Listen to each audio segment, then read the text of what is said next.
بسم اللہ الرحمن الرحیم۔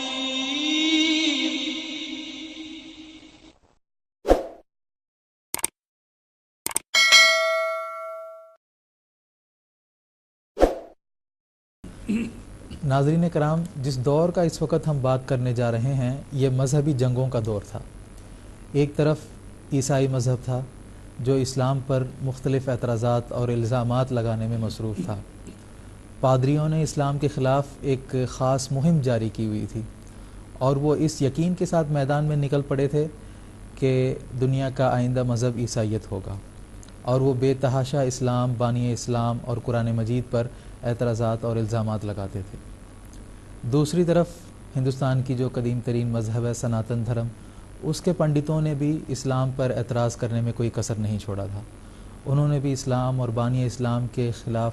طرح طرح کے الزامات اور بے بنیاد اعتراضات لگاتے تھے۔ اور جب ہم علماء اسلام کی حالت کو دیکھتے ہیں تو وہ خود پستی میں گرے ہوئے تھے، اور ان کے کچھ ایسے عقائد تھے علماء اسلام کے کہ جس کے نتیجے میں اسلام کے جو مخالفین ہیں ان کے پیش کردہ عقائد کو اور ان کے اعتراضات کو علماء اسلام بظاہر تائید کرتے تھے۔ اور ایسا ایک زمانہ تھا جس میں اللہ تعالیٰ نے بانی جماعت احمدیہ حضرت اقدس مرزا غلام احمد صاحب قادیانی علیہ السلام کو مبعوث فرمایا، اور جیسا کہ احادیث اور قرآن مجید میں ذکر ہے کہ آپ علیہ السلام کے ذریعے سے اسلام کو دیگر مذاہب پر فوقیت اللہ تعالیٰ کی طرف سے عطا ہونی تھی۔ چنانچہ آپ علیہ السلام نے قلم کے زور سے اسلام کی فوقیت اور اسلام کی حقانیت اور اس کی خوبصورت تعلیمات کو دنیا میں پھیلانے کی ہر ممکن کوشش فرمائی ہے۔ آپ کی مختلف تحریرات ہیں۔ ابتدا میں آپ نے براہین احمدیہ تصنیف فرمائی جس کے ذریعے سے آپ نے اسلام کی صداقت کو دنیا کے سامنے پیش کیا۔ اس کے بعد کچھ عرصے کے بعد ایک ایسا دور بھی آیا جب مذہب اور علم کی نہایت سرگرمی سے لڑائی شروع ہوئی۔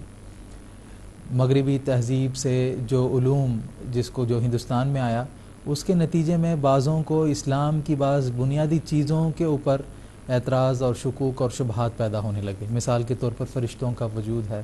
یا روحوں کا وجود ہے، یا جنت و دوزخ کی حقیقت ہے، یا جو وحی و الہام کی بحث ہے۔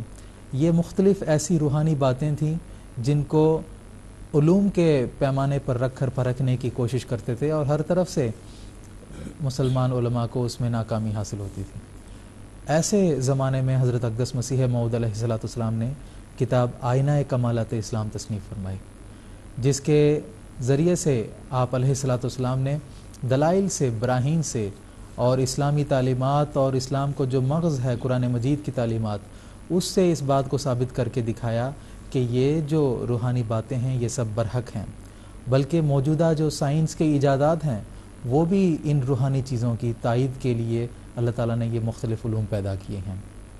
تو یہ دراصل کتاب آئینہ کمالات اسلام ہے، جو بہت ہی حقائق و معارف سے پر اور روحانی باتوں سے لبریز، اور جو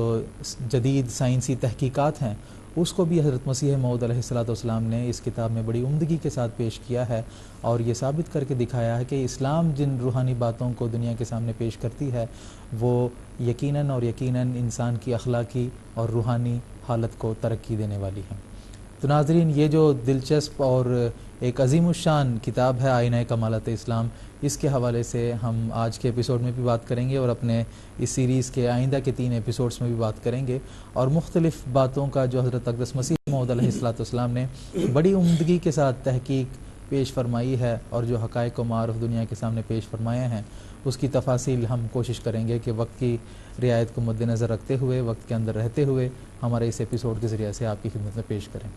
تو میں اپنے ناظرین سے درخواست کروں گا کہ ایک تو اول یہ کہ جو تو اردو پڑھنا جانتے ہیں وہ آئینہ کمالات اسلام کتاب کا مطالعہ کریں۔ ہماری ویب سائٹ جو alislam.org ہے اس میں یہ کتاب موجود ہے، وہاں سے آپ پڑھ سکتے ہیں، اور جب آپ پڑھیں گے آپ کے ذہن میں کچھ اس کتاب کے حوالے سے سوالات اٹھیں گے